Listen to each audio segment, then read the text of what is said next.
365 দিনে একদিনও ফজরের নামাজ পড়লি না বাপ, কেউ তোরে ডাকলো না কেন? কেউ তোরে ডাকলো না কেন? 1 বছরে কেউ জন্য কোনো মা, তোমার বাবা, তোমার স্বজন কারো একটু ফিকিরেও আসলো না?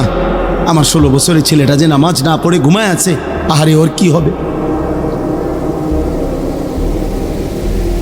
আমি তো আজকের ভোরেও আমার সন্তান যতক্ষণ পর্যন্ত ঘুম থেকে না উঠছে ততক্ষণ দাঁড়াইয়েই ছিলাম, আব্বা উঠো উঠো, আবার শুয়ালায় আবার উঠাইছি।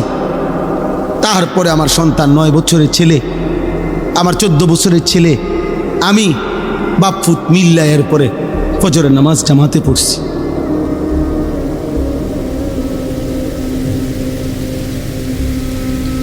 উদাহরণস্বরূপ বললাম, আমি আসছি ফজরের নামাজের সময়, চট্টগ্রাম ছিলাম, সেখান থেকে আসছি যখন, তখনই ফজরের আজান দিচ্ছে।